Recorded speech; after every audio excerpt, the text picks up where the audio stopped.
Okay, when we estimate distances from velocity data, it is sometimes necessary to use times t0, t1, t2, t3 that are not equally spaced. We can still estimate distances using the time periods delta ti is equal to ti minus 1, but these won't necessarily be equal. For example, on May 7th, 1992, the space shuttle Endeavour was launched on mission STS-49, the purpose of which was to install a new perigee kick motor in an Intelsat communications satellite. The table here, provided by NASA, gives the velocity data for the shuttle between liftoff and the jettisoning of the solid rocket boosters. Use these data to estimate the height above the Earth's surface of the Endeavour 62 seconds after liftoff. Okay, so the main purpose of this example problem is this problem comes from the end of section 5.1. So this was the introduction to integration, where we're thinking about the idea of how to find the area under a curve. And the last portion of this section wanted to illustrate how areas under curves, you can think about them not just like as purely geometrically, but they can have actually an actual meaning. And the main example they use is that if you've got a velocity versus time curve, then the area under that curve between 2 points is the distance traveled between those, like this would be time t1 and t2. Now, we didn't get into the idea of, well, what if you have a negative velocity? We're not looking at it like that. It's the simple example of, okay, the velocity is always positive, and so the area under the curve is actually physically meaningful. It means the distance traveled between those two times. Okay, now to find actual areas, to like with the definition of these areas under curves, it was based on, we broke up the areas into a certain number of rectangles. And then we sum the areas of those rectangles to approximate the area under the curve. But if you take the limit as n approaches infinity as the number of rectangles approaches infinity, then that was defined to be the actual area under the curve. And to develop this definition, this is what's called integration, specifically direct or definite integration. We strictly worked with intervals. So if we're approximating the area under this velocity curve,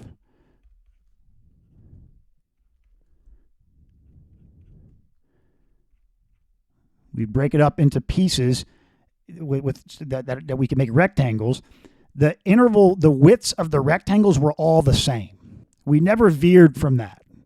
As far as the definition of the integral, of the definite integral, we never looked at a scenario where the intervals weren't of the same width. We looked at different variations of how the heights of the rectangles were defined, but not the interval widths. And that worked perfect as far as defining what the definite integral is. Okay, but what they're saying here is that they're thinking about the idea of non-equal interval widths. And we do talk about in section 5.2, the textbook does mention that you can think about that integral definition, that some of the n going to infinity, the number of rectangles going to infinity, and you can actually set it up with unequal interval widths and still get the same area of the same area, the definition of the area. But as far as for you understanding what the integral means, I would say don't think about unequal interval widths. That's just going to confuse you. However, unequal interval widths will come into play when you get to like numerical methods and you're talking about numerical integration. Because as we've talked about, you can actually take those formulas for the area, the rectangle formulas as a function of n, but instead of taking the limit as n goes to infinity, you could just use those formulas as they are as a way to approximate an integral, right? So instead of taking the limit as n goes to infinity, just evaluate the formula for n is equal to 100, and that's going to be a good estimate for the integral, right? That's kind of what numerical integration is all about. And so when you get to numerical integration, there's different techniques, and one technique is they might use unequal interval widths. Okay, and so let's go ahead and answer this problem here using unequal interval widths. We want to estimate what is the height above the Earth's surface of Endeavour, the shuttle, 62 seconds after liftoff. So once they get to maximum dynamic pressure, how far off the ground is the shuttle? And we're assuming the velocity is just, the direction of this velocity is straight up and down. Okay, that's the velocity. And here's the times. And so to do this, what we're going to do is, so we were only at time t is equal to or greater than 0. Okay, so this is the velocity and this is the time. And why is the velocity, the area under the velocity versus time curve equal to the distance traveled? Well, think about it. If you've got if the velocity was constant over a certain time period, velocity is 50 meters, or let's say it's 50 feet per second from times t is equal to 0 to t is equal to 3. It's constant. Well, think about the formula: distance is equal to rate times time. You just take the velocity that you're going times the amount of time you're at that velocity, and you get the distance traveled. Okay? Well, that's the area under the curve. It's the velocity is the height, and the delta t is the width. That's the area under the curve, you see? So that's why you can take any velocity versus time curve, no matter what it is, and the area under that curve between two time periods is the distance traveled in that time period. All right? But to estimate the distance traveled in these 62 seconds, we don't have a precise velocity versus time curve. So this is this is 62. Okay? And here's 0. We don't have a velocity versus time curve. And so what we're going to do is we're just going to say, like, from time 0 to 10, we're going to use a constant velocity from 0 to 10. And then from 10 to 15, another constant velocity. Then from 15 to 20, another constant velocity. Okay? But what velocity are we going to use? We could use, okay, like the idea is we could use the left endpoint. Like we're going to have 1, 2, 3, 4, 5, 6 intervals. And they're not going to be equal width because this is a different scenario. It's based on this data here. They've only recorded the velocity at these certain times. So it's not going to be equal width. It's going to be the width of whatever the data shows, 0 to 10, then 10 to 15, and 15 to 20. But what height do we use for these rectangles? Again, we could use the left endpoint or the right endpoint, but at the textbook talks about what's more accurate if you have to choose between the left endpoint, the right endpoint, or the midpoint for like an approximation integral. Yeah, the right endpoint is nice if you're trying to set up the integral formula as n goes to infinity. That's easier to work with. And as n goes to infinity, it doesn't matter if you choose the left, right, or midpoint. But if you're doing it like an approximation, then the left, right, or midpoint could be different. They are different if you're just doing an approximation. And in that case, even though it might be a little bit more difficult to work with, you for the most accurate approximate integral, use the midpoint. So let's use the midpoint. Okay, so we're going to go from 0 to, and this is 1500. Okay, there's the velocity, and we'll separate this. All right, so 1500 divided by 7, 214. So each tick is about 214. Okay. Okay, now let's separate this out. 1, 2, 3, 4, 5, and then so this will be 66. There's 60, and then what we could do is, so this is 8, and this is 1600. So this is the velocity. 1600 divided by 8 is 200. Okay, so 2, 4, 6, 8. Here's 800, and then this is 10, 20. This is 30. Okay, this is in seconds. This is in feet per second. All right, we're going from 0 to 10, and then the height of the rectangle is going to be 185 divided by 2.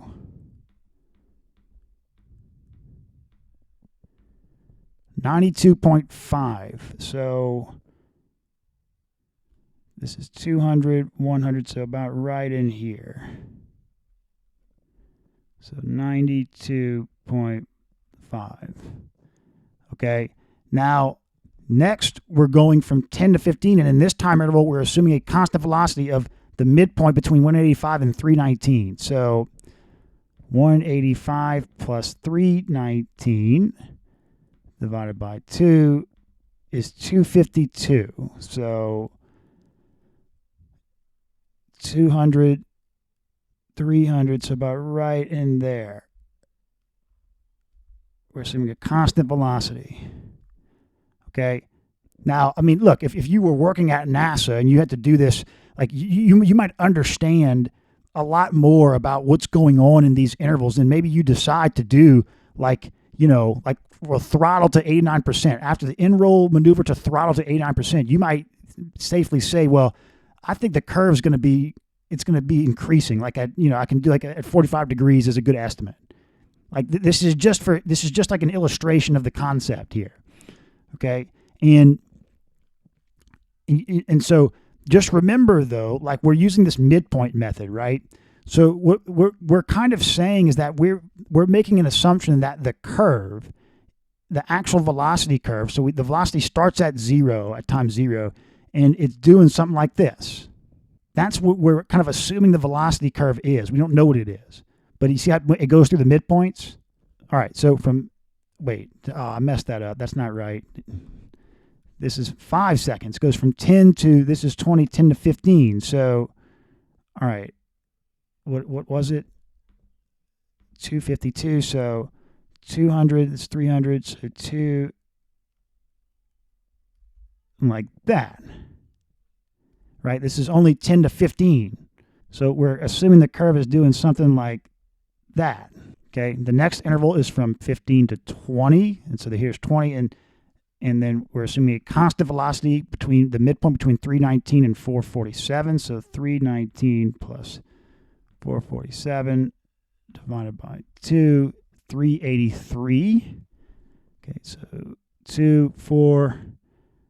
This is 350, so kind of about right here in that region.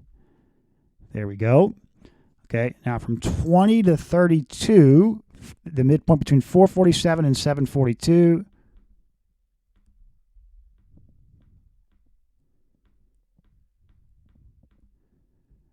Divided by 2 is, and actually let me put these values here. So it was 252 and then 383. So 252 and then 383. And then here is 595. So right below 600, and we're going to 32, like that. Okay, so 595. All right, now from 32 to 59, the midpoint between 742 and 1325.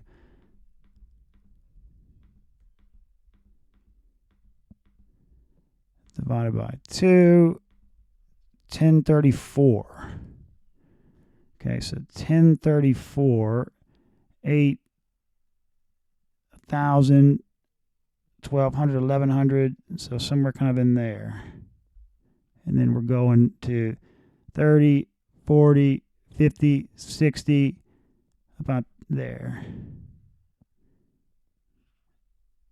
62.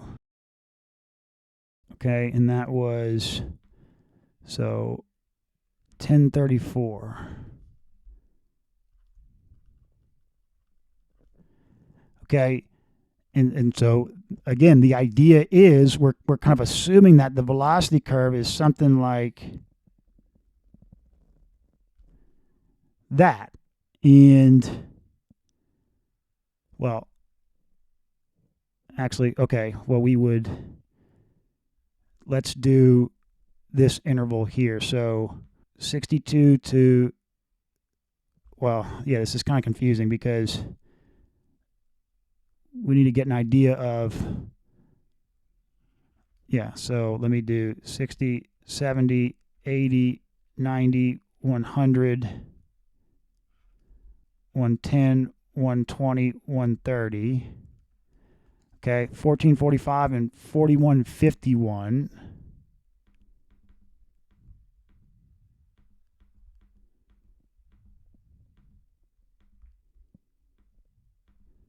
Is like 3,000. So, you're kind of up in here, and this somewhere up here. And so the curve is, and we're trying to estimate the area. We're trying to estimate this area. Okay, and so to do that, we're going to sum up the areas of these rectangles. So yeah, it overestimates it here, but then it underestimates there, so it kind of evens out. That's what's nice about the midpoint method. Okay, so let me get rid of. Okay, so we've got, this is 10, this is 5, this is 5, this is 12, and then this is 125 minus 62. Or wait, no, I messed this up. Wait a minute. So 20 to 32, and then 32 to 59, 742,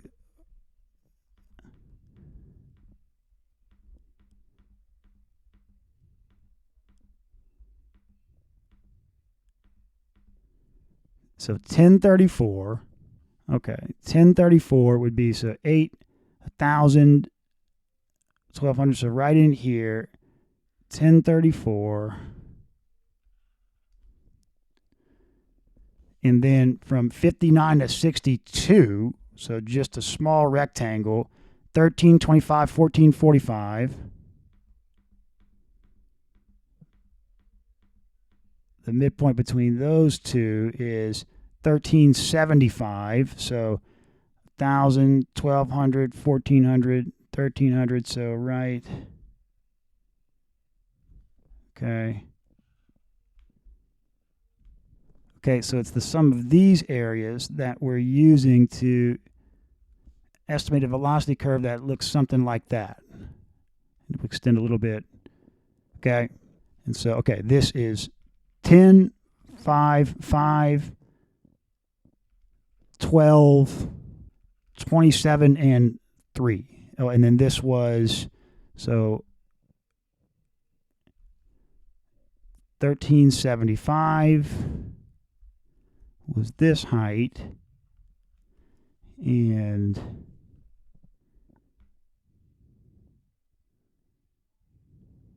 1034 was this height. All right. So now just add these up.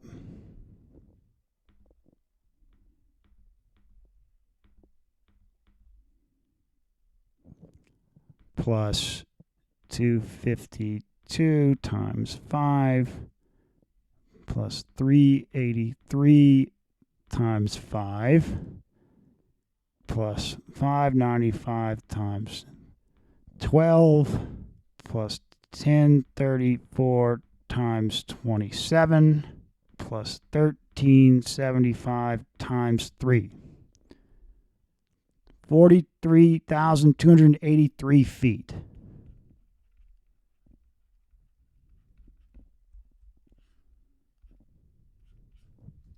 That's approximately how high, based on this data, that's an approximation for how high Endeavour was below the Earth's surface after 62 seconds, assuming that this velocity is close enough to straight up and down, just straight away from the Earth's surface, and these numbers are accurate enough.